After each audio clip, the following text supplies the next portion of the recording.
곧 하나님의 은혜의 복음을 증언하는 일을 마치려 하면은 나의 생명조차 조금도 귀한 것으로 여기지 아니하노라.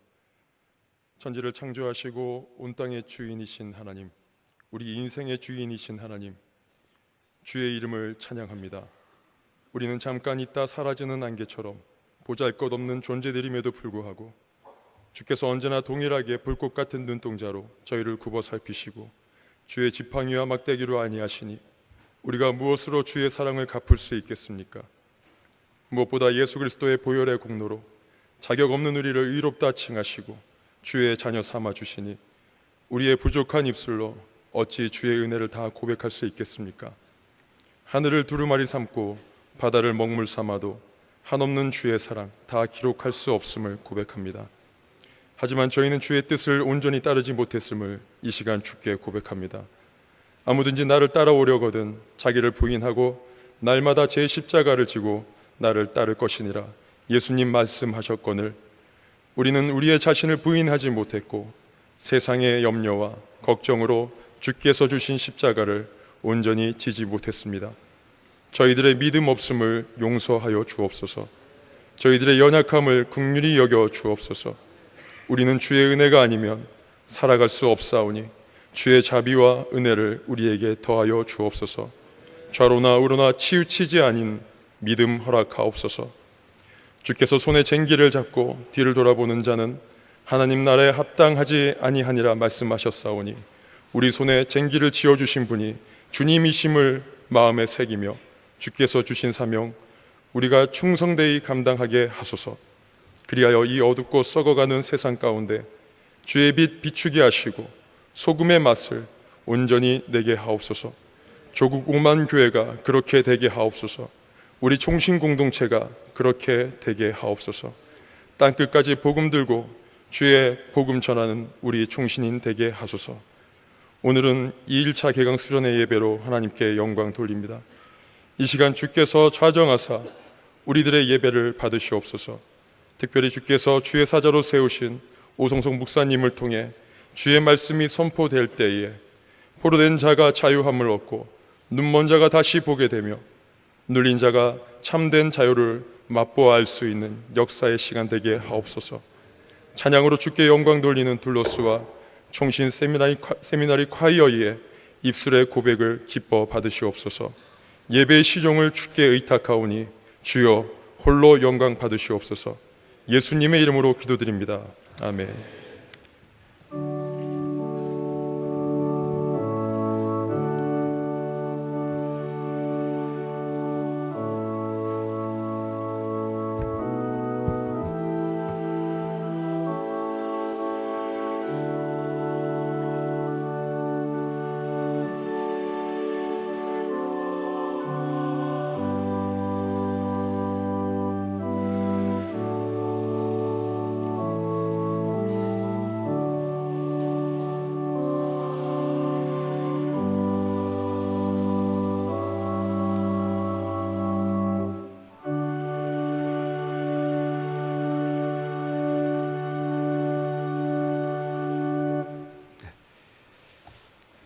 하나님의 말씀 같이 찾아서 읽겠습니다. 요한복음 11장 1절에서 4절 그리고 40절 이렇게 됩니다. 요한복음 11장 1절에서 4절 그리고 40절입니다.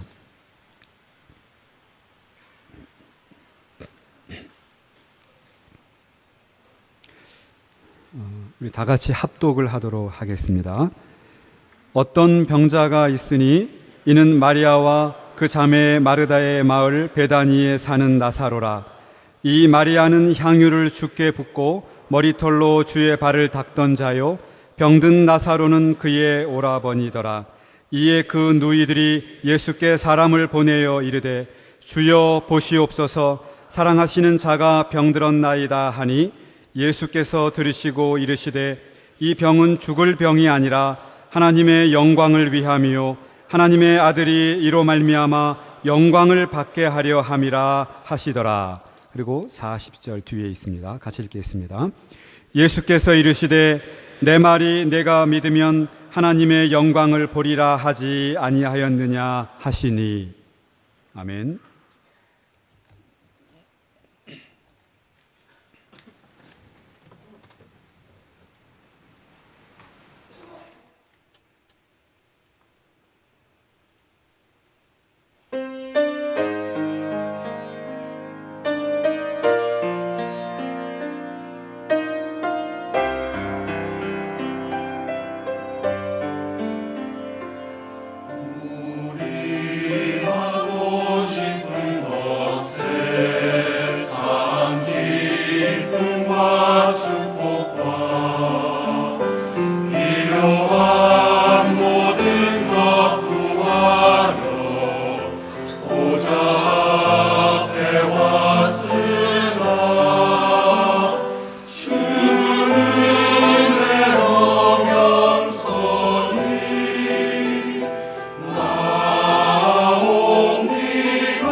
완전한 사랑 우리 갈망합니다. 주의 영향 소리 나옵니다. 이제 주를 높이며 주 이름 찬양해 예배합니다. 기쁜 노래 불러 전능의 주 찬양하네. 만유의 주 찬양하며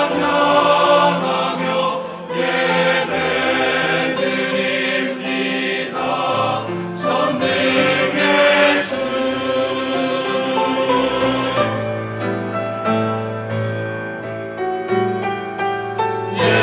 예배합니다.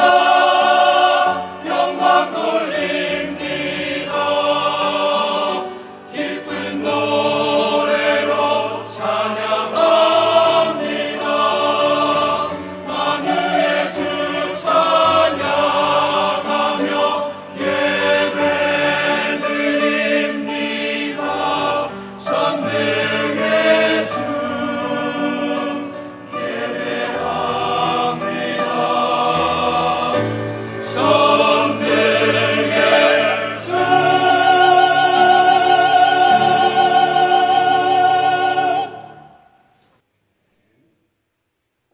이 시간에는 아까 봉독한 요한복음 11장 1절, 4절, 40절 그 말씀을 가지고 내가 믿으면 영광을 보리라 처방이라고 하는 제목으로 우리 옥성성 목사님 어제에 이어서 우리 교단은 물론이거니와 한국교회 전체에서 존경받는 그런 목회자이시죠.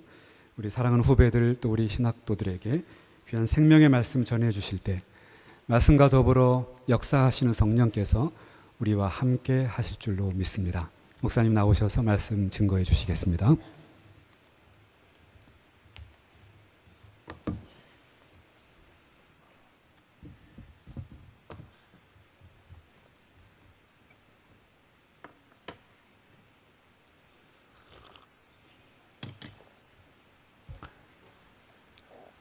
여러분 곁에 있는 분들과 인사를 나누겠습니다.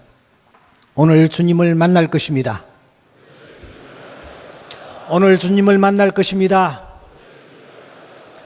너는 내게 부르짖으라 내가 응답하겠고 내가 알지 못하는 그 비밀한 일을 내게 보이리라.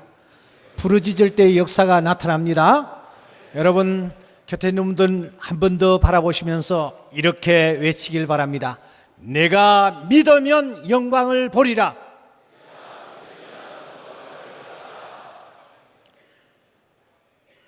한 번 더 선포하겠습니다. 시작.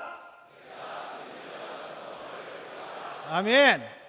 이번에는 곁에 있는 분들과 손을 잡으시고요, 눈을 맞추시고 이름을 부르면서 영우 씨가, 천설 씨가 이렇게 하는 겁니다. 시작.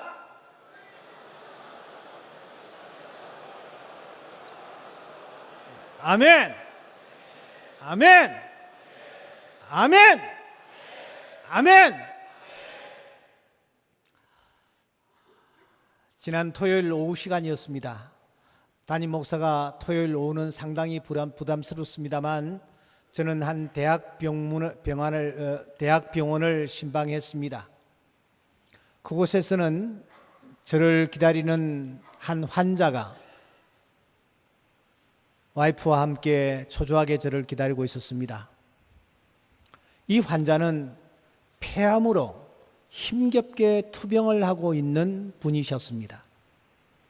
그런데 아이러니하게도 이 환자는 우리나라에서 가장 폐암을 잘 진단하고 한다고 하는 폐암 최고의 권위자 의사 선생님이셨습니다.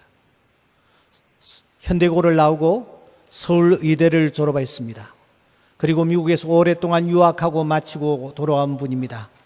그분은 한국에서 폐암의 최고 권위자로 각광을 받고 있었습니다. 그분을 한번 만나려고 하면 정말 오랜 기간 동안 예약을 거쳐야만 만날 수 있곤 했습니다. 뿐만 아니라 그 부인 되시는 분은 췌장암 분야에서 또 전문가이기도 했습니다. 그런데 그 폐암 최고의 권위자가 폐암으로 투병을 하고 있었던 것입니다. 지난 6월이었다고 합니다. 몸에 이상이 생겼는데 도무지 병명이 나오지 않는 거예요. 아무리 진찰을 해도 병명이 나오지 않는 거예요. 그래서 이 환자가 직접 자기 병을 가지고 뛰어들었습니다. 뛰어들어 보니까 아주 희귀하고 희귀한 폐암 증세가 자기에게 나타난 것입니다. 전 세계에서도 몇 개의 케이스가 보고되지 아니할 정도의 폐암 증세가 자기에게 나타난 것입니다. 그러니까 국내에서는 그 폐암에 대한 처방이라든지 더 나아가 치료하는 방법들도 아직까지 제대로 정립이 되지 아니한 상태였어요. 그래서 이 환자가 직접 자기의 병을 진단하고 그리고 그 진단한 병에 따라서 자기가 처방전을 내렸습니다. 그리고 자기가 내린 처방에 따라 치료를 지금 진행하고 있는 중이었습니다. 물론 저와 그분은 일면식도 없는 분이셨습니다. 그런데 제 아이가 그곳에 있기 때문에 제 아이를 통해서 그 교수님의 상황을 듣게 됐고 그 교수님이 어려운 상황 속에서 영적으로 마음의 문이 좀 열려지는 것 같으니까 아빠가 한번 오셔서 그분을 꼭 만나 주었으면 좋겠다. 그분도 아빠를 간절히 기다리고 있다 하는 얘기를 듣고서 제가 가게 된 것입니다. 특실이었습니다. 분위기가 잡혀 있었습니다. 그래서 저는 그분과 조용히 앉아서 이렇게 얘기를 풀어나갔습니다. 선생님, 이것은 실화인데요 하면서 말입니다. 미국에 한 샐러리맨이 있었습니다. 그 샐러리맨은 아주 능력도 있고 또 열심히 회사에서 일을 하는 가운데 인정을 받고 중력으로 드디어 CEO로 발탁이 되어서 그 회사를 이끌어가는 그런 위치에 있었습니다. 그런데 이 사람이 최고의 자리에 오르다 보니 그 자리를 지켜야 하고 실적을 내야 하고 또 오너에게 계속해서 인정을 받아야 하는 중압감 때문인지 계속해서 잠이 오지 않고 웃음을 잃어버리고 점점 빼빼 말라가는 거예요. 그래서 이런저런 병원들의 문을 두드렸지만 도무지 병명이 나오지 않는 거예요. 그래서 이 사람이 결국은 정신과 의사를 찾게 되었답니다. 그 정신과 의사가 그 CEO를 계속 이렇게 면담을 하고 오랜 시간 동안 또 대화를 주고받는 중에 그는 고개를 가로저으며 저는 사장님을 도무지 치료할 수가 없겠습니다. 내가 메모를 하나 드리는데 이 메모에 적힌 사람을 한번 찾아가 보십시오 하면서 메모지를 하나 꺼내는 것입니다. 그래서 메모지를 열어보니까 그 메모지에는 이런 내용이 적혀져 있었습니다. 휴스턴 감리교회의 찰스 알렌이라는 목사님을 한번 찾아가 보십시오. 그런 내용이었습니다. 그래서 이 CEO가 이 휴스턴 감리교회 찰스 알렌이라는 이 목사님을 찾아가게 되었던 것입니다. 어렵게 면담을 하고 마침 그 목사님께서 시간을 내주셔서 그 목사님과 마주 앉아 이렇게 얘기를 나누면서 지금까지 과정들을 상세하게 목사님께 말씀을 드렸겠죠. 그 목사님이 얘기를 한참 듣고 계시다가 그 목사님이 이런 쪽지를 하나 적어서 그분에게 내밀면서 이게 내 처방전입니다. 이대로 3주간만 실천을 해보십시오. 그래서 그가 면전에서 급히 처방전을 폈습니다. 펴니까 이런 내용이 기록되어 있었습니다. 선생님은 지금부터 3주간 동안 하루에 5번씩 시편 23편을 정독하십시오. 그런 내용이었습니다. 너무 의외의 처방전이었기에 처방전을 보다가 목사님을 바라보다가 의의가 없게 앉아 있는데 그 목사님이 말씀하셨습니다. 3주간입니다. 실천해 보십시오. 아침 자고 일어나서 한번 23편을 읽으십시오. 아침 식사 후에 또 한 번 정독을 하십시오. 점심 식사 후에도 마찬가지입니다. 저녁 식사 후에 23편을 읽으십시오. 그리고 마지막 잠자리에 들기 전에 23편을 다시 정독한 후에 잠자리에 드십시오. 매일 그렇게 하셔야 합니다. 한 번도 빠뜨리시면 되지 않습니다. CEO가 집으로 돌아오면서 생각을 했습니다. 이보다 더 힘든 일을 시킨다 할지라도 할 수 있을 터인데 1절부터 6절까지 짧은 시편 23편 내가 한번 시행을 해보리라. 그렇게 하고서는 이분이 그 할렌 목사님이 말씀하신 대로 하루에 5번씩 시편 23편을 그가 그렇게 정독을 하기 시작하는 것입니다. 처음에는 가볍게 별 생각 없이 말씀을 대했겠죠. 그러나 그 말씀을 계속해서 읽어가는 중에 그의 가슴이 이상하게 뜨거워졌습니다. 그냥 읽을 수가 없어서 무릎을 꿇고 읽었습니다. 진지하게 소리를 내어 읽었습니다. 천천히 정독을 하며 읽었습니다. 여러분, 그 사람이 어떻게 되었을까요? 놀랍게도 3주간쯤 되었을 때에 그의 몸에 변화가 나타나기 시작했습니다. 여호와는 나의 목자시니 내게 부족함이 없으리로다. 그 하나님께서 자기를 푸른 초장에 누이시며 쉴만한 물가로 인도하시는 것을 그가 확인할 수 있게 되었고, 지금까지 도무지 나타나지 아니하던 그 몸의 연약한 부분들이 깨끗하게 치유되어지는 이런 일들이 있었답니다. 저는 지난 토요일 그 전문의 박사에게 이 얘기를 들려주었습니다. 그리고 또 하나의 실화를 들려주었습니다. 선생님, 1940년대의 일이었습니다. 미국 대륙의 외진길을 한 사람이 차를 몰고 가는 중이었습니다. 그런데 인적이 뜸한 곳에서 차가 고장이 나버렸답니다. 그래서 이 운전자가 차에서 내려 그 차를 고치려고 아무리 발부둥을 쳤으나 고칠 수가 없어서 땀을 뻘뻘 흘리고 있는 그 상황에서 마침 그곳을 지나가는 한 승용차가 차를 세웠죠. 중후한 신사가 내렸습니다. 그리고서는 그 신사가 다가와 고장난 차를 이리저리 살피더니만 그냥 뚝딱 고쳐버렸습니다. 너무 신기해서 운전자가 물었답니다. 선생님이 도대체 누구시죠? 예, 나 헨리 포드요. 포드 회사의 사장님이 차를 만든 그분이 지나가다가 마침 그 상황을 목격하게 되었고 그 자동차를 깨끗하게 고쳐 주었답니다.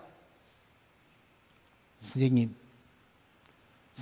의사 선생님이지만 분명히 인간은 개나 돼지와는 다르게 영적인 부분이 있다는 사실을 인정하시죠? 네, 인정합니다. 어쩌면 영적인 부분은 더 육적인 부분보다 더 중요한지도 모릅니다. 선생님, 여기 만년필이 하나 있습니다. 이 만년필을 제가 꺼내면서 이것을 만든 자가 있기 때문에 이 만년필이 존재하듯이 이 만년필과 비교할 수 없는 선생님, 만드신 분이 계십니다. 그분은 창조주 하나님이십니다. 그 하나님을 이 시간 의지하는 이런 진지한 시간을 한번 가져보십시오. 하나님께서 선생님을 치료해 주실 줄 믿습니다. 이사야서 43장 1절에 보시면 야곱아 너를 창조하신 여호와께서 이제 말씀하시느니라. 이스라엘아 너를 조성하신 자가 이제 말씀하시느니라. 하나님은 창조주시요 하나님은 우리의 구원자가 되십니다. 어려운 질병 가운데서 인생이 어디서부터 왔으며 무엇을 하다가 어디로 가는지를 한번 진지하게 생각해 보는 좋은 시간 되기를 바랍니다. 그분의 눈에서는 뜨거운 눈물이 흐르고 있었고 내가 부탁하지도 아니했는데도 불구하고 아내와 남편은 제 앞에서 무릎을 꿇고 성경을 다시 한번 읽어달라고 했어요. 그래서 제가 말라기서 4장 2절의 말씀을 읽어드렸습니다. 부부가 성경 위에 손을 얹고 하나님의 은혜를 구하며 기도하는 시간을 가졌습니다. 가능하면은 목사님 좀 한 번씩 와 주실 수 없느냐고. 그 부인이 어제 저한테 전화를 했습니다. 너무너무 감사했다고. 너무너무 감사했다고요. 나사로의 가정에 일이 터져버렸습니다. 나사로가 중병으로 쓰러진 거예요. 어떤 병이었는지는 알 수 없습니다만 그 소식을 들으신 예수님께서 조금도 주저함이 없이 진단을 내리셨습니다. 4절 말씀, 이 병은 죽을 병이 아니라 하나님의 아들이 이로 말미암아 영광을 받게 하려 함이라. 하나님께서 영광 받기를 원하신다고 말씀하셨습니다. 이렇게 진단을 내리셨습니다. 우리는 어제 이 시간에 이 말씀의 깊은 뜻이 무엇인지를 우리가 함께 묵상한 바 있습니다. 3절에 등장하고 있는 사랑, 5절에 등장하고 있는 사랑의 단어가 다르다라는 것을 확인하면서 마르다와 마리아가 주님을 분명히 사랑한 것은 틀림없었지만 저들은 나사로를 더 의지하고 더 기대고 더 사랑하고 있었다라는 사실을 확인한 바 있습니다. 하나님의 영광을 그래서 이 나사로가 본의 아니게 가리고 있었던 것입니다. 주님은 이것 때문이라고 진단을 내리시는 것입니다. 그리고 정말 하나님께 영광 돌리는 자의 삶이 무엇인지를 주님은 자신의 삶을 통하여 보여주고 계셨습니다. 십자가를 앞에 놓고 이제는 얼마 남지 아니한 마지막 순간까지 그는 최후의 이틀까지도 저 베레아 지방에 죽어가는 영혼들을 구원하기 위하여 혼신의 힘을 쏟으시는 그 모습을 통하여 하나님께 영광 돌리는 자들의 삶이 어떠해야 할지를 주님께서 가르쳐 주신 것을 우리가 확인했습니다. 이렇게 진단을 내리신 주님께서 이제는 진단과 함께 정확한 처방을 내리고 계십니다. 그 처방이 15절입니다. 여러분 다 함께 15절을 읽도록 하겠습니다. 내가 거기 있지 아니한 것을 너희를 위하여 기뻐하노니 이는 너희로 믿게 하려 함이라. 이는 너희로 믿게 하려 함이라. 이것이 진단에 이어서 주님이 내리시는 처방입니다. 믿음이 문제라고 말씀하시며 믿음 부분을 처방해야 된다, 믿음 부분을 고쳐야 한다라고 주님께서 처방을 내리고 계시는 것입니다.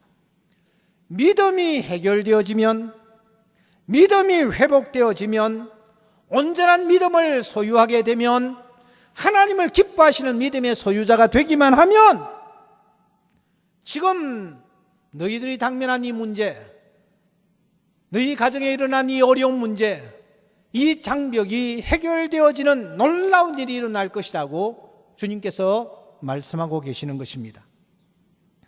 그러면 여러분, 이 두 자매의 믿음이 어떤 부분에 있어서 문제가 있단 말입니까? 어떤 부분이 고쳐져야 한다라고 주님께서 생각하고 계시다라는 것입니까? 저들의 믿음에 어떤 부분이 약점이 있느냐라는 것입니다. 이미 우리는 살핀 대로 저들은 결코 문제가 없는 듯해 보입니다. 그렇지 않습니까?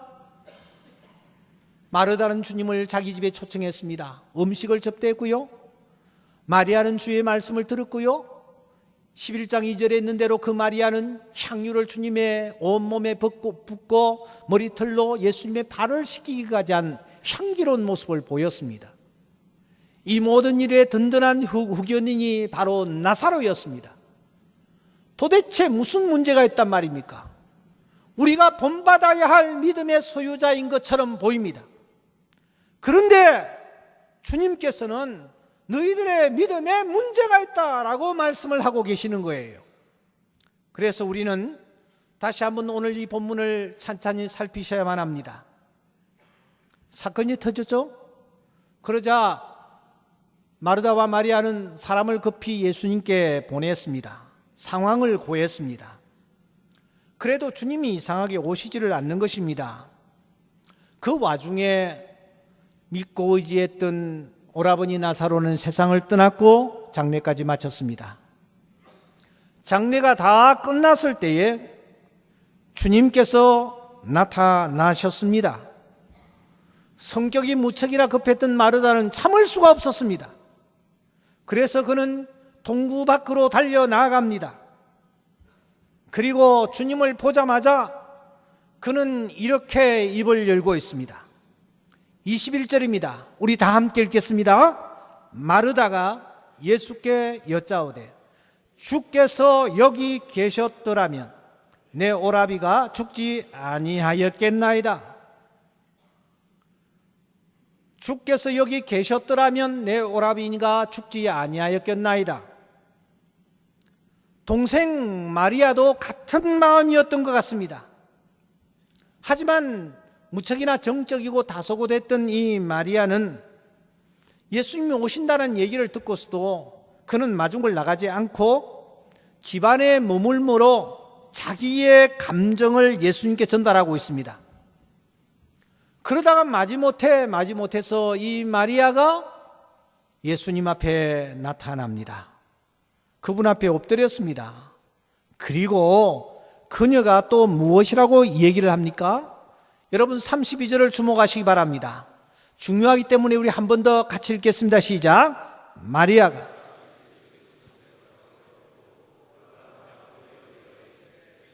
주께서 여기 계셨더라면 내 오라비가 죽지 아니하였겠나이다 하더라. 여러분 21절과 32절을 비교해 보십시오. 마르다의 입에서 나온 말과 마리아의 입에서 나온 말을 비교하십시오. 마치 이 두 자매는 입을 맞춘 듯이 주께서 여기 계셨더라면 하고 있습니다. 저들은 한결같이 aim이라는 말로 입을 열고 있습니다. 이 단어를 영어 성경에서는 if only로 번역을 하고 있습니다. 그런데 우리 한글 성경이 이 부분은 진짜 번역을 잘한 것 같아요. 주께서 여기 계셨더라면, 주께서 여기 계셨더라면. 그러니까 A라는 이 접속사 속에는 주님을 향한 원망, 짙게 배어 있습니다. 주님을 향한 탄식, 불평, 이런 감정이 이 A라는 접속사 속에 그대로 녹아 있습니다. 무엇보다도 이 A라는 접속사는 과거를 강조하고 있는 접속사입니다. 계셨더라면, 만약 계셨더라면, 더 나아가 중요한 것은 이 A라는 접속사가 마르다와 마리아의 믿음이 과연 어떠했는지를 우리들에게 그대로 노출시키고 있습니다. 마르다의 믿음이 어떠했으며 마리아의 믿음이 어떠했는지를 우리에게 그대로 보여주고 있다는 말입니다. 다시 말하면 저들의 믿음에 어떤 부분이 문제가 있는지를 우리에게 알려주고 있다는 것이죠. 여러분, 주께서 여기 계셨더라면 마르다가 그렇게 말합니다. 마리아가 그렇게 말합니다. 그렇다면 저들이 믿는 주님은 과연 어떤 분이셨습니까? 주님이 어떤 분이시라고 저들이 믿고 있었느냐라는 거예요. 주께서 여기 계셨더라면 이라고 말하고 있습니다. 여러분 참 본문을 다시 보세요. 주께서 여기 계셨더라면 이라는 이 말 속에는 첫째, 주님은 장소의 제한을 받는 분이다 라는 고백이 담겨 있습니다. 그때 거기에 계셨기 때문에, 여기에 계시지 아니했기 때문에 그런 내용입니다. 그러니까 저들은 주님을 믿고는 있어요.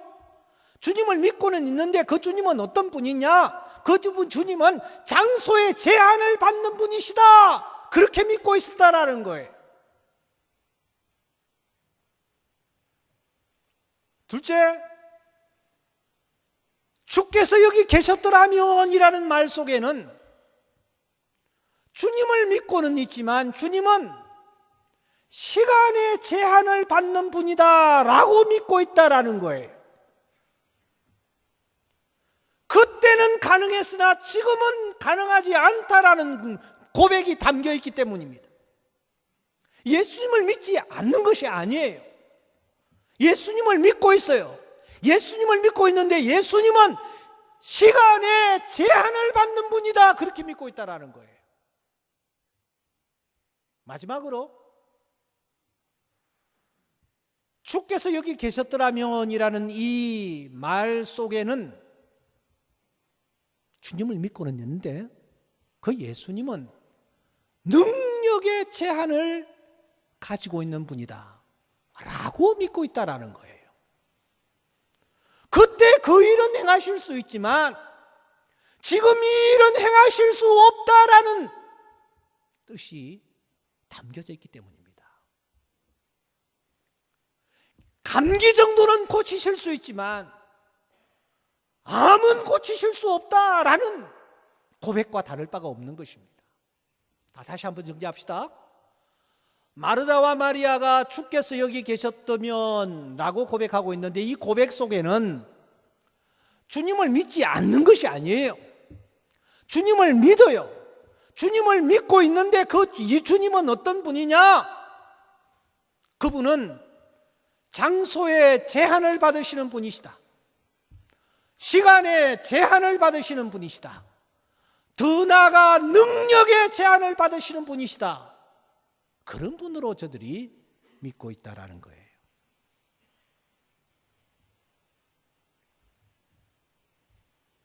한 걸음 더 나아가 이 마르다의 입에서 이런 고백이 나옵니다. 여러분 24절은 한번 언더라인을 하시면서 읽으실 필요가 있는데 우리 다 같이 24절을 한번 읽겠습니다. 시작.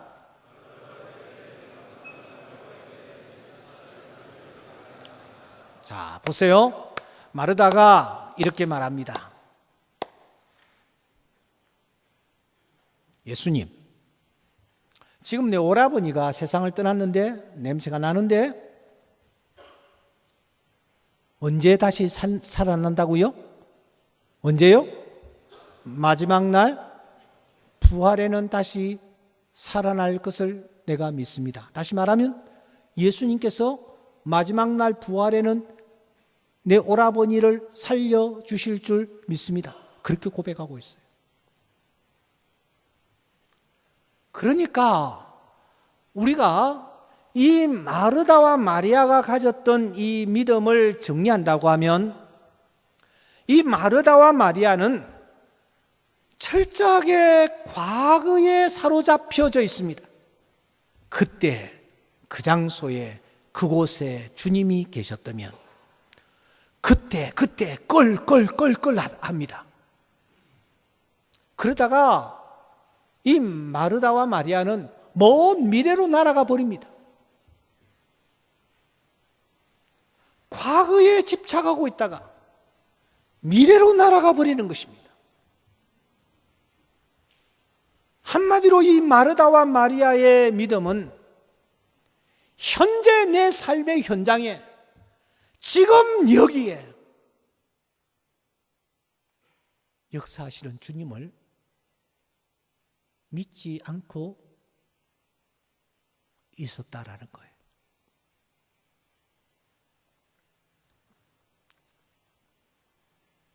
과거에 사로잡혀 있다가 쉽게 먼 미래로 날아갑니다. 사랑하는 형제자매 여러분, 여러분들이 믿는 예수는 어떤 분이십니까? 우리는 2000년 전 그 예수 믿고 있습니다. 갈릴리 바다 위를 걸으셨던 예수, 죽었던 자도 살리시던 예수, 물고기 2마리와 보리떡 5개로 5,000명을 먹이고도 12강줄에 차고 넘치게 하셨던 예수, 그 예수를 믿고 있어요. 우리는 또 예수를 믿고 있습니다. 장차 이 땅에 오실 예수 믿고 있습니다. 영원한 재림주로 우리 가운데 오셔서 우리를 변화시킬 것도 믿고 있습니다. 그런데 중요한 것은 지금 내 삶의 현장에 찾아오셔서 나의 문제를 능히 해결해 주실 수 있는 그런 현재의 예수님을 믿고 있느냐라는 것입니다. 마르다와 마리아의 믿음은 과거에 사로잡혀 있다가 먼 미래로 쉽게 날아가 버리는 믿음, 현재를 잃어버린 믿음을 가지고 있었던 것입니다. 때문에 주님께서는 이러한 저들의 믿음을 점점 처방하신 대로 고쳐나가기 시작하는 것입니다. 어떻게 고쳐나가십니까? 여러분 25절을 제가 읽겠습니다. 예수께서 이르시되 나는 부활이요 생명이니 나를 믿는 자는 죽어도 살겠고 무릇 살아서 나를 믿는 자는 영원히 죽지 아니하리니 이것을 내가 믿느냐? 주님께서 말씀하십니다. 이것을 내가 믿느냐?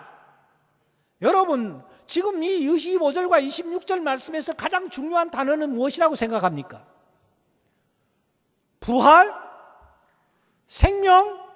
네, 중요하죠. 그러나 주님이 여기서 강조하는 것은 부활도 아니요 생명도 아닙니다. 주님이 여기에서 강조하는 것은 에고 에임입니다. 나는 현재이다 라는 거예요. 마르다와 마리아가 에이미라는 말로 시작할 때에 주님께서는 에고 에임이라고 말씀하시는 것입니다. 에고 에임이 I am, 나는 현재이다. 주님께서 이 현재가 되심을 강조하고 있는 것입니다. 나는 현재라는 것입니다. 요한복음의 전체는 에고 에임입니다. 나는 현재이다. 나는 생명의 떡이다. 나는 세상의 빛이다. 나는 문이다. 나는 선한 목자다. 나는 길이다. 나는 진리다. 나는 생명이다. 나는 포도나무다. 이 말씀 속에 강조하는 것은 나는 현재다라는 말씀입니다.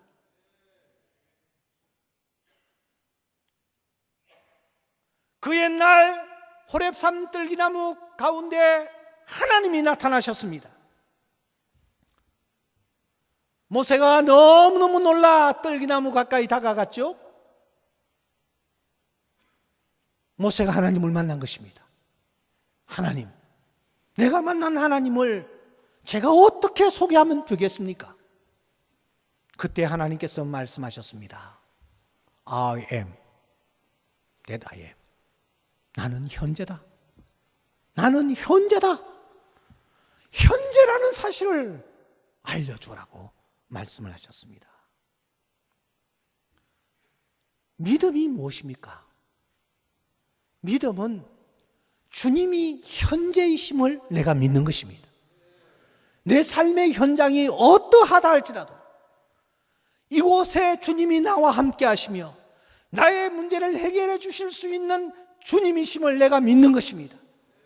이것이 주님이 기뻐하시는 믿음이요, 이것이 주님이 원하시는 믿음인 줄 믿습니다. 저는 조금 전에 내려오면서 한 형제와 통화를 했습니다. 그 형제에 관한 얘기입니다. 저희 집의 딸이 10월 26일 결혼식을 했습니다. 저희 교회에서 했기 때문에 그런지 손님들이 꽤 많이 오셨습니다.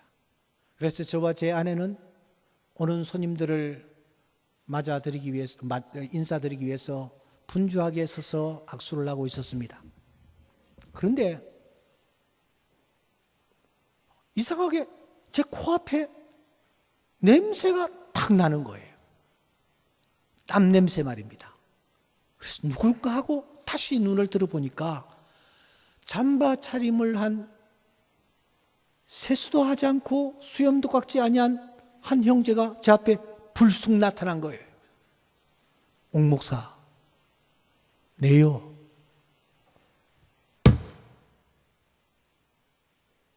보니까 제 신학교 동기가 제 앞에 나타난 거예요. 신학교를 졸업하고 수십 년이 된 후에 처음으로 만난 거예요. 아니, 장 목사, 저는 깜짝 놀랐습니다. 왜? 연락도 하지 않았고 연락도 되지 아니한 형제가 제 눈앞에 나타난 것이기 때문입니다. 옥 목사 미안해요. 내가 이런 모습으로 나타났어. 옥 목사, 내가 모는 택시를 교회 앞에 세워놔서 내가 결혼식에는 참석을 하지 못하오. 아침에 내가 택시 운전해서 5만 원을 벌었는데 그 5만 원을 축의금으로 넣고 가니까 다음에 한번 연락을 합시다 하고서는 메모지에 전화번호를 주고받고 그분은 바람과 같이 사라졌습니다. 저는 그날 무척이나 바빴습니다. 그래서 그냥 잊어버렸어요. 그런데 그 다음 주 금요일 날 숙대의 황선혜 총장께서 목사님 커피 학교 일로 좀 상의할 일이 있으니까 학교에 좀 와주시겠어요? 그러는 거예요. 그래서 제가 숙대에 갔습니다. 가서 총장실에서 그 총장님하고 이제 한 1시간 정도 이런저런 얘기를 나누고 기도를 하고 나오는데 비서실장이 목사님 잠시 제가 드릴 말씀이 있어요. 옆에 있던 황 총장이 목사님 바쁘신데 그냥 보내, 왜 붙잡아? 그런 사이에 엘리베이터는 왔고 저는 지하로 빠져 내려갔습니다. 차를 몰고 나오려고 하는데 황 총장이 다시 전화를 했어요. 목사님, 우리 비서실장이 목사님께 꼭 드릴 말씀이 있나 봐요. 잠깐만 기다려주세요. 기다렸더니 비서실장이 내려왔어요. 그 실장이 저에게 목사님, 지난주 토요일 날 제가 총장을 대신해서 목사님 혼례식에 제가 다녀왔습니다. 그날 저는 희한한 일을 만났습니다. 그 얘기를 좀 드리려고요. 자기가 청파동에서 택시를 하나 잡고 일산까지 오려고 기다리고 있는데 택시가 하나 왔답니다. 그래서 택시를 탔어. 타니까 그 택시 기사가 사정이 있어서 일산을 갈 수가 없습니다. 좀 내려주세요 하면서 승차 거부를 하더래. 그래서 내려가지고 또 한참 기다리니까 또 택시가 하나 왔대. 그래서 택시를 탔대요. 타고 이제 그 택시를 타고 이제 일산으로 오는 중에 거리가 좀 되니까 뭐 이런저런 얘기를 좀 나누었겠죠? 어디 가십니까? 네, 충정교회 갑니다. 그러니까 기사가 충정교회 옥성성 목사님요? 기사가 그러더래. 그래서 깜짝 놀랬대. 그래, 어떻게 아세요? 예, 내가 좀 알지요. 무슨 일로 가세요? 예, 그 목사님 따님 결혼식이 있어서 제가 좀 축하를 하기 위해서 갑니다. 그러세요. 그리고 이분은 생각 없이 내렸대. 그리고 그 목사님을 어떻게 그 기사가 알았는지 모르겠습니다. 하면서 그 얘기를 이 택시 기사 얘기를 실장이 저에게 하기 위해서 저를 만나자고 한 거예요. 그랬느냐고. 그러면서 다시 그 택시 기사 제 친구를 또 올리게 된 것입니다. 그날 금요일 날 저는 경주 코롱 호텔에서 전국 남전도에 집회가 있었습니다. 그래서 내려가고 있었는데 전화가 왔어요. 한 친구가 전화가 왔어요. 옥 목사, 한 교회가 났는데 그 교회에서 담임 목사를 찾고 있어.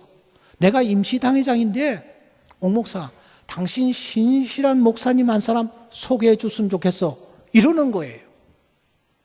그래서 제가 그 친구 목사님에게 그래 아주 좋은 분 한 분 있어. 기다려, 내가 소개해 줄게 했습니다. 누구를 소개할게? 누구를 소개했을 것 같아요? 왜 대답이 없어요? 제 밑에 있다가 사역을 잘하는 목사가 하나 있었어요. 그래서 그 목사님을 제가 소개해 주려고 생각했던 것입니다.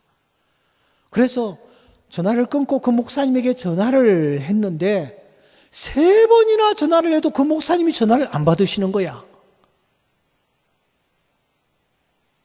아니, 핸드폰에 여러분 다 남아 있잖아요. 그런데 연락이 안 오는 거예요. 경주까지 가는데도 불구하고. 경주가 저쯤 가까이 다가오는데 그날 비가 왔습니다. 창문을 바라보고 있는데 여러분 놀라지 마세요. 빗방울이 이렇게 떨어지고 있는데 그 창문에 택시 기사 내 친구 목사의 얼굴이 떠오르는 거예요. 그래서 제가 제 전화를 해온 목사님께 전화를 했습니다. 김 목사, 정말 괜찮은 분 내가 하나 소개하고 싶은데 그래 옥 목사가 소개하면 내가 최대한 네가 힘써 볼게. 그런데 김 목사 택시 기사야. 했더니 택시 기사? 안 돼. 나이는 60이 넘었어. 안 돼. 제가 그 전화기를 붙잡고 진지하게 얘기했습니다. 김 목사, 내가 이분을 잘 아는데 정말 신실한 분이야. 괜찮은 분이야. 당신 한번 최대한으로 그 교회에서 설교 한 번만이라도 할 수 있도록 좀 힘을 써달라고 부탁을 했습니다. 그러니까 마지못해서 그분이 한번 그럼 그렇게 해보지 했습니다. 그리고 내가 그 택시기사 목사님께 전화를 드렸습니다. 오 목사님, 내가 손님 태워가고 있는데 한 10분 후에 전화하면 안 될까요? 10분 후에 전화가 왔습니다. 제가 사연을 얘기하고 이 어떤 뜻이 있는 것 같아. 당신 만일 설교할 수 있는 시간 한 번만 주어진다면 최선을 다해서 한번 준비해봐. 그러자 그 목사님이 펑펑 우는 거예요. 옥 목사, 알다시피 내가 미국에서 청소부 노릇을 했어. 유리 닦는 일을 했어.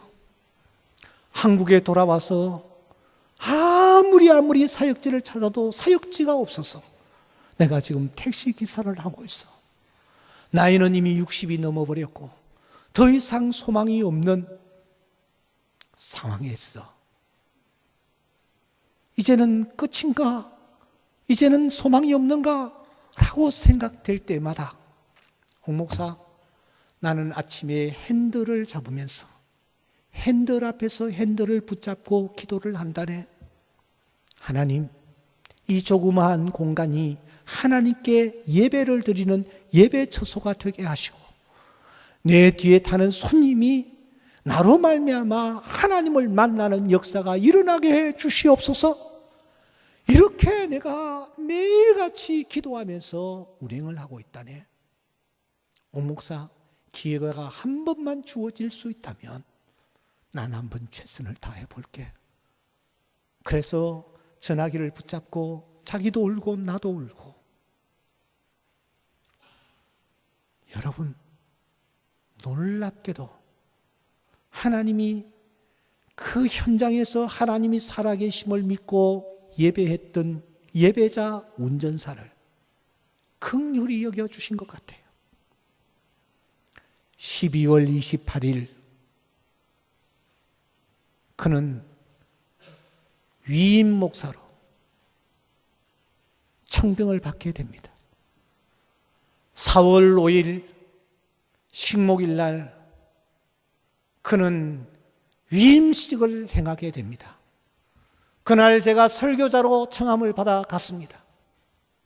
그리고 장로님들을 좀 일어서시라고 했어요.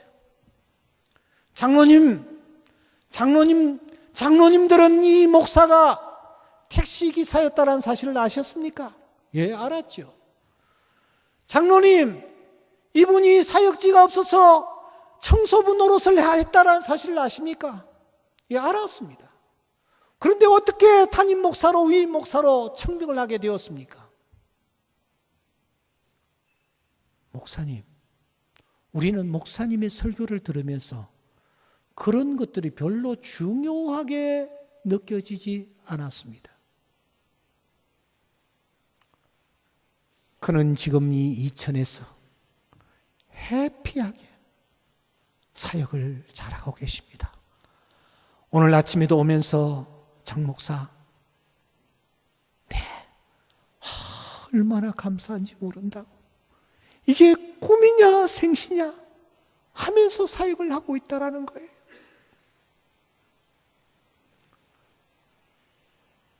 제가 사랑의 교회에서 부목사로 있다가 충정교회에 부임하게 된 과정은 어제 잠깐 말씀을 드렸습니다.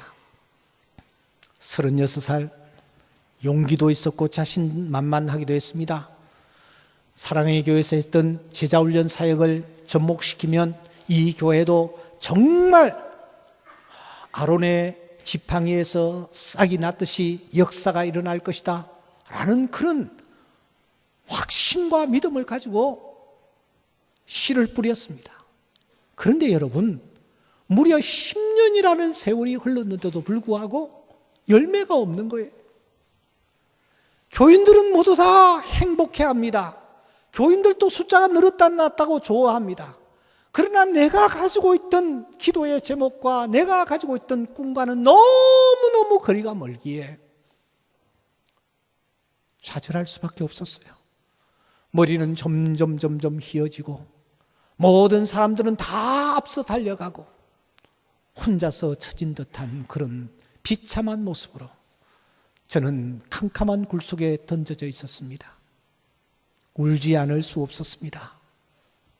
그래서 매일같이 강대상에다가 이불을 갖다 놔놓고 그곳에서 내가 여기에서 한번 하나님을 만나야 되겠다라는 그런 마음으로 매일 밤을 강대상 위에서 눈물로 지새웠습니다. 그렇다고 해서 계속해서 기도한 것도 아니에요. 성경을 계속 본 것도 아니에요. 그냥 때를 쓰는 것입니다.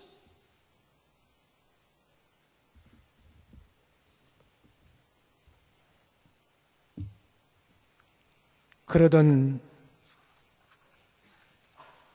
어느 날이었습니다. 제가 쓴 책에 이런 부분이 있습니다. 1989년 36살의 나이로 부임한 이후 무려 10년 가까이 젊음과 열정을 다 쏟아 씨를 뿌렸으나 기대했던 열매는 맺혀지지 않았다. 낙심 중에 강대상에서 밤을 지새우던 어느 날 믿음이 작은 자들아 라는 음성이 확성기의 소리처럼 귓전을 때렸다. 급히 성경을 펼쳤다. 그리고 신약 마태복음에서 시작하여 요한계시록까지 믿음이라는 단어가 어디에 어떻게 등장하고 어떤 때 어떤 용도와 의미로 쓰이는지를 확인하면서 세심하게 읽어 나갔다. 491번이 등장했다. 그렇게 천천히 읽어가는 과정에서 그 믿음이 피스티스 명사형에서 피스튜오 동사형으로 그리고 서신서에서 피스토스 충성으로 나아가고 있음도 확인했다. 주님이 원하시는 것은 단순히 입술로 고백하는 믿음이 아니었다. 내가 믿는 바를 행동에 옮기는 믿음이었다. 더 나아가 믿는 바를 행동에 옮기되 충성스럽게 실천하는 것이었다. 저는 그때 충격을 받았습니다. 그래서 마태복음부터 요한계시록까지 성경을 천천히 읽어나가면서 강대상에서 믿음이라는 단어가 나오는 부분을 노트를 하나 놓고 계속해서 써나가며 그때 그 믿음이라는 단어가 어떤 용도로 쓰였으며 그때 주님께서 어떻게 역사하셨는지를 확인해 나가기 시작했습니다. 441번이 제 눈에 들어왔습니다. 그런데 마태복음과 마가복음과 누가복음에서는 명사형으로 이 믿음이라는 단어가 쓰여지고 있었어요. 그런데 요한복음에 와서는 이 믿음이라는 단어가 동사형으로 쓰여지고 있었습니다. 서신서에서는 이 믿음이 다시 충성이라는 단어로 변화하고 있는 것을 확인했습니다. 놀라운 사실은 마태복음과 마가복음과 누가복음에서는 19번, 12번 등장했습니다. 그런데 요한복음에 와서는 믿음이라는 단어가 98번이나 등장했습니다. 그 가운데서 가장 믿음이라는 단어가 가장 강조되는 부분이 요한복음 11장이라는 사실도 확인했습니다. 내가 믿으면 영광을 보리라. 여러분, 이 영광이 도대체 무엇일까요? 내가 바라는 것입니다. 내가 소원하는 것입니다. 내가 꿈꾸는 것입니다. 내가 하나님 앞에 간절한 마음으로 나아가는 기도의 제목입니다. 영광을 보리라는 것입니다. 믿으면 영광을 보리라는 것입니다. 말씀을 붙잡고 다시 저는 곤지암에 위치한 소망교회 수양관을 찾았습니다.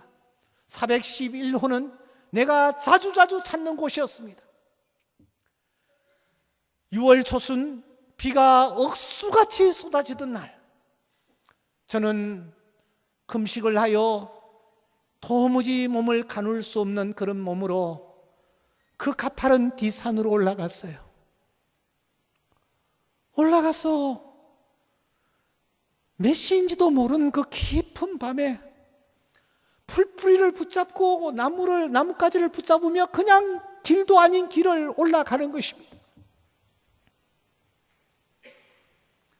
어딘지 모르게 올라가 깊은 산 속에서 그냥 나무에 기대고 주저앉았어요.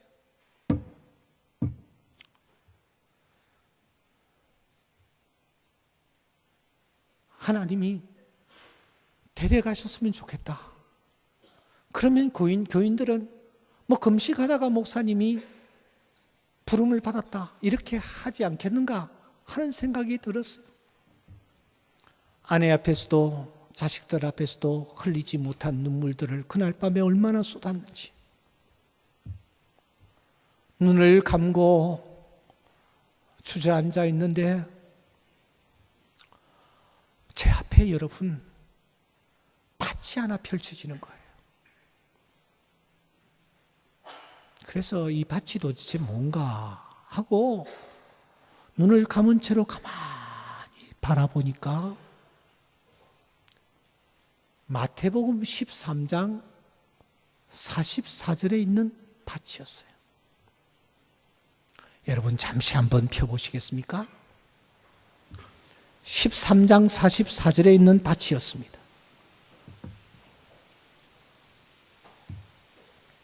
우리 다 같이 한번 읽어보겠습니다. 시작.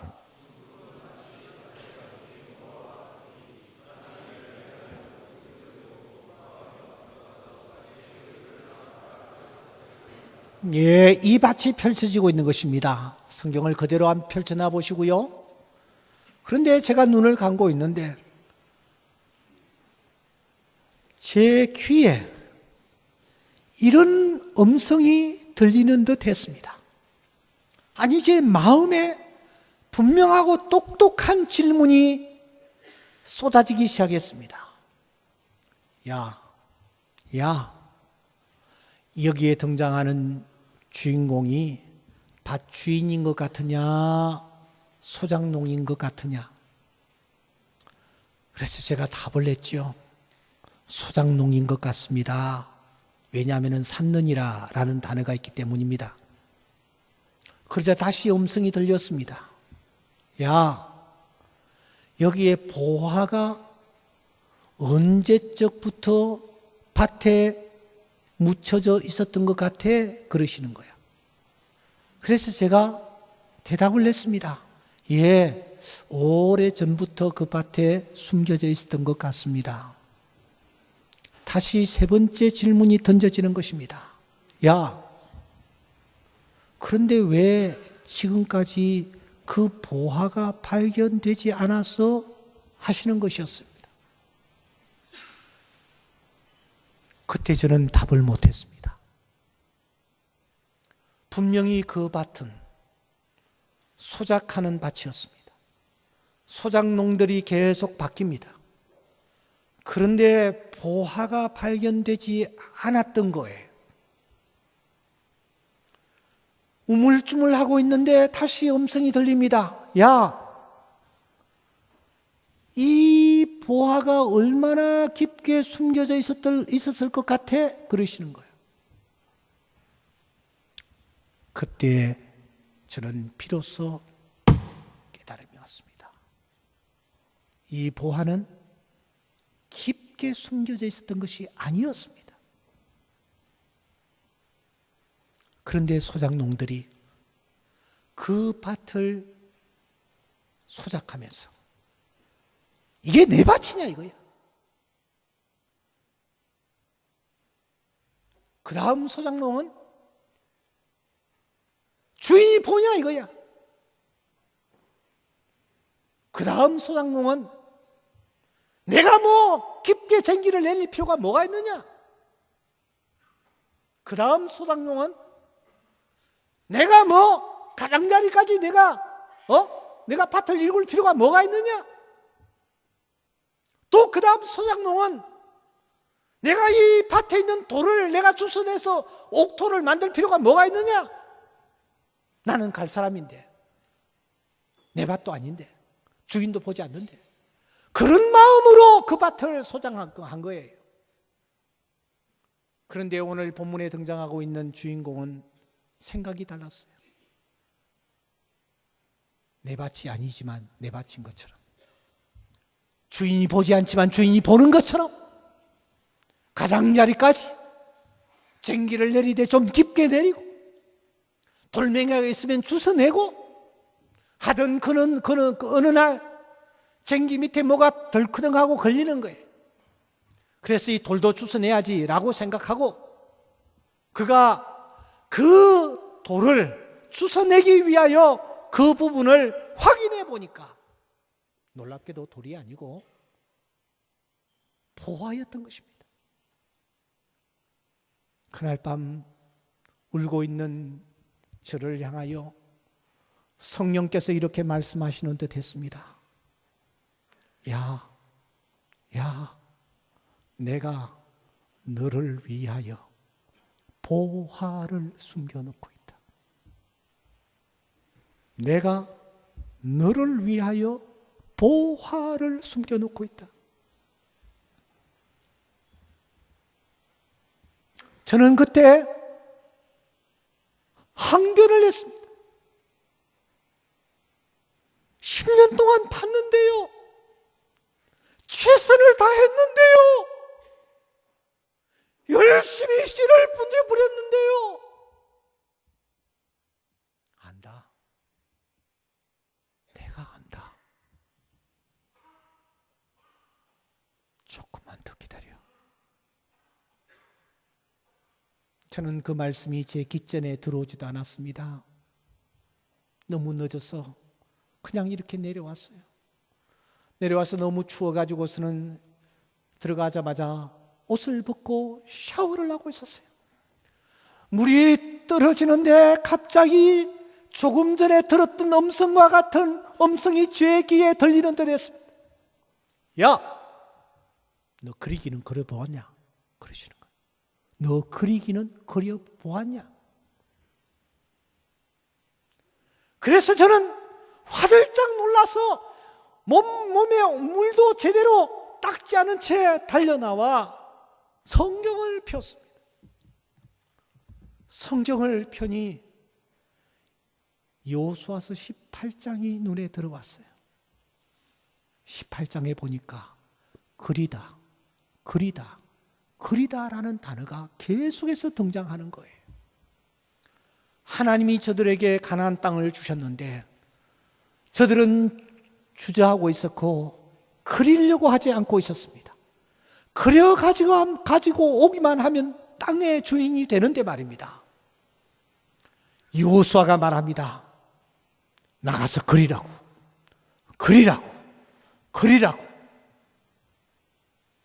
그래서 저는 그날 밤 종이를 가지고 그리기를 시작했습니다. 우리는 5천 명의 성도들이 역동적인 예배를 드리는 교회를 꿈꾼다 하면서 10가지를 그렸습니다. 여러분, 교인들이 300명도 채 되지 않는데 무슨 5천 명입니까? 아니 500명 정도면은 모르겠지만, 크게 잡아서 1000명 정도면 모르겠지만 5천 명이 도대체 뭐예요? 그래서 몇 번이나 지웠다 썼다를 반복하는데 제 마음속에 계속해서 지우지 말라는 거예요. 5천 명의 성도들이 역동적인 예배를 드리는 교회를 꿈꾼다. 10가지를 그렸습니다. 그 10가지는 저희 교회 홈페이지에도 지금 그대로 남아 있습니다. 내려왔습니다. 주일날 10가지를 인쇄를 해가지고 교인들에게 다 돌리고 스님 장로님과 스님 권사님 올라오시도록 했습니다.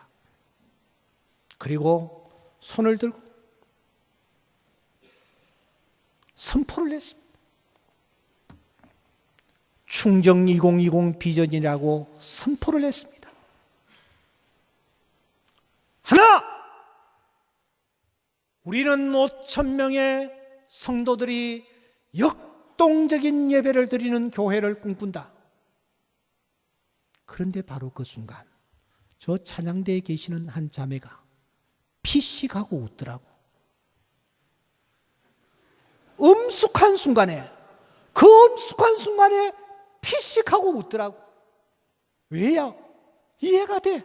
말도 안 되는 얘기를 하고 있기 때문에.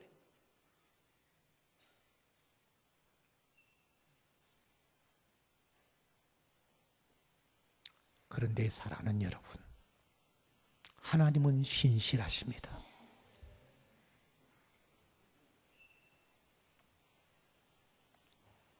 하나님이 역사를 하셨어요. 하나님이 어떻게 역사하셨는지는 내가 오늘 오후 시간에 말씀을 드리겠습니다.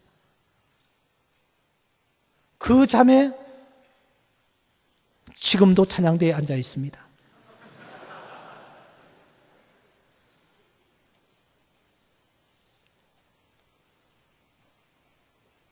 사랑하는 통역자 여러분, 여러분들이 이 신학교에서 배워나가야 할 것이 참 많습니다. 다 중요합니다. 그러나 한 가지 꼭 붙잡아야 될 것이 있습니다. 그것은 믿음인 줄 믿습니다. 믿음이 역사를 일으킵니다.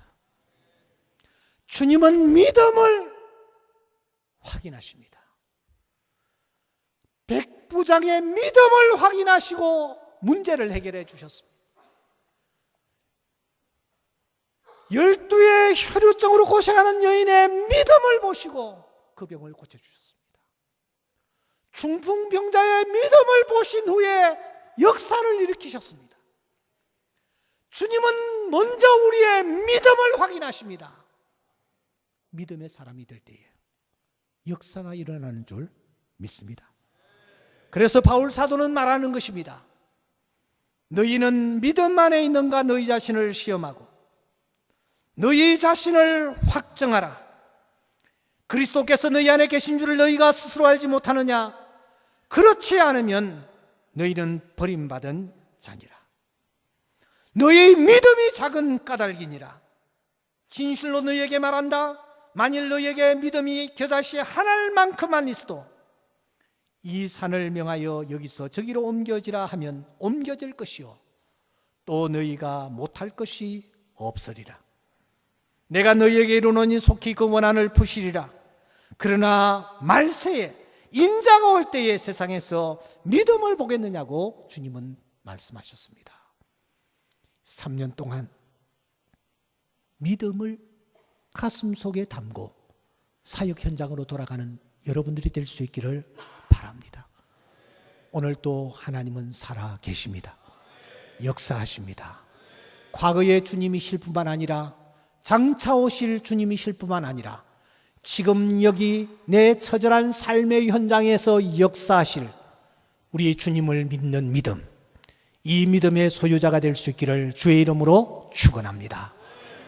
우리 다 함께 자리에서 일어나셔서 우리가 간절한 마음으로 이 찬양을 하나님 앞에 올리고 함께 우리 합심하여 기도하는 시간을 갖겠습니다.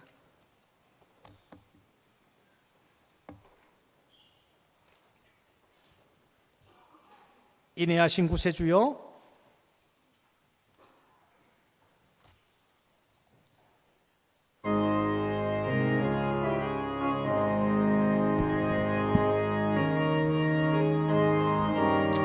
간절하게 인애하신 구세주여, 내가 비오니 죄인오라 하실 때에 날 부르소서. 주여!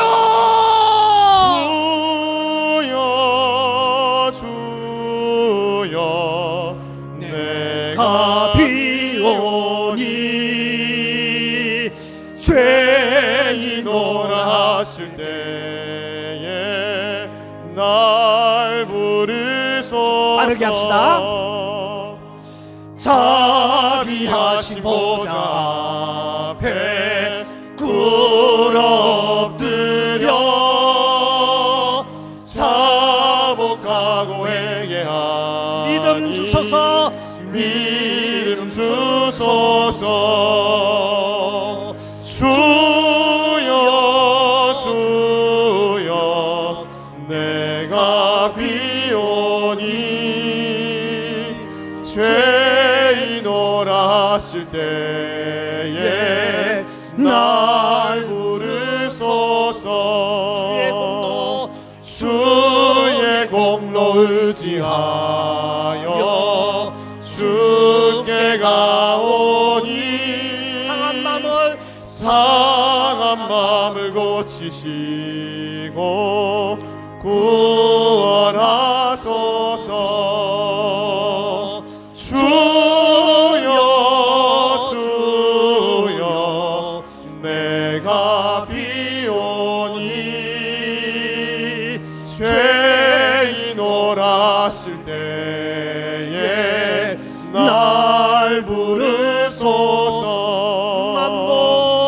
만복 근원 우리 주여 위로하소서. 우리 주와 같은 신이 어디 있을까. 주여 주여 내가 비오니 죄인오라 하실 때 우리 다 같이 손을 앞으로 내미시고 2절입니다. 자비하신 보좌 앞에 자비하신 보좌 꿇어엎드려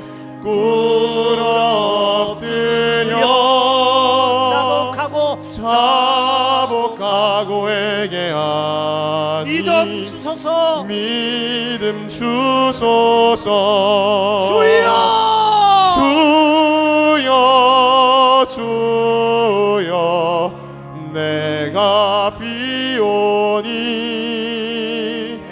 죄인오라 하실 때에 날 부르소서. 항복하는 마음으로 손을 더 높이 들고 주의 공로 의지하여 주께 가오니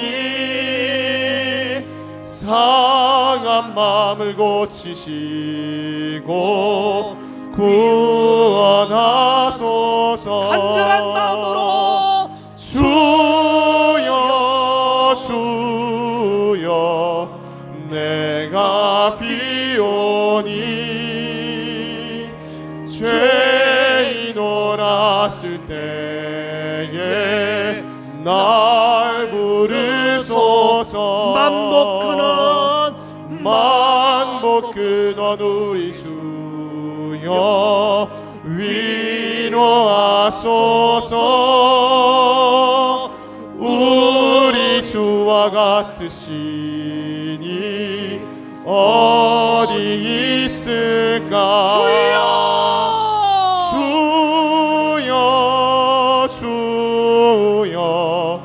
내가 비오니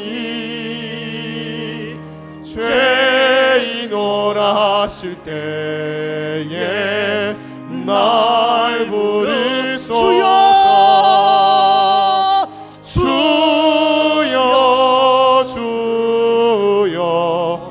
내가 비오니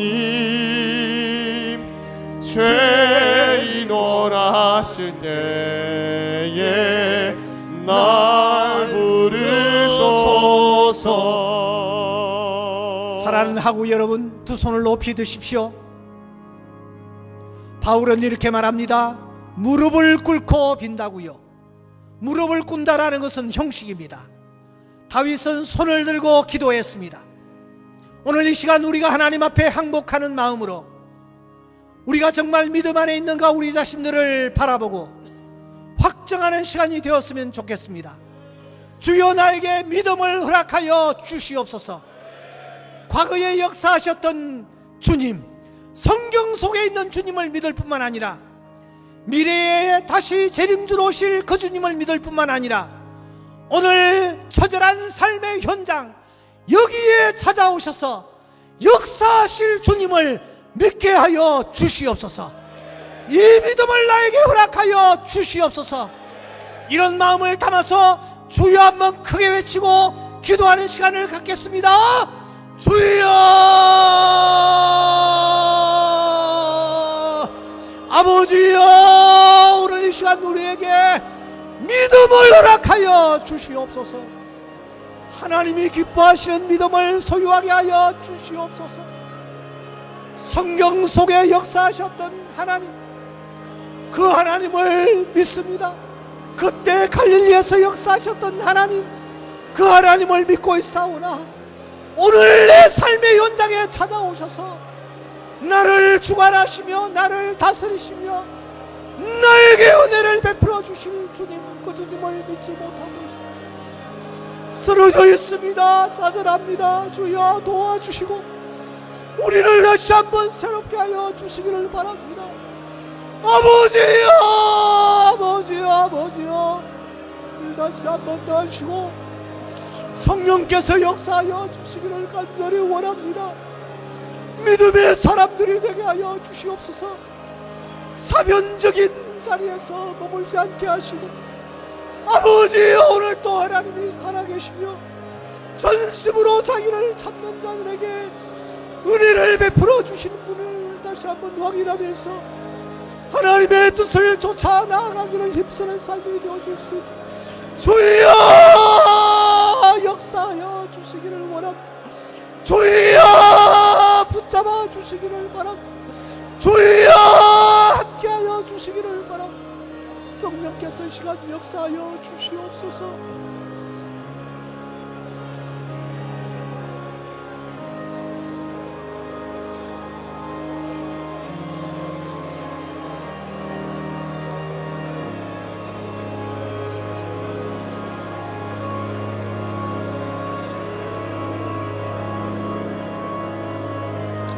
다시 한 번 더 주여, 주여,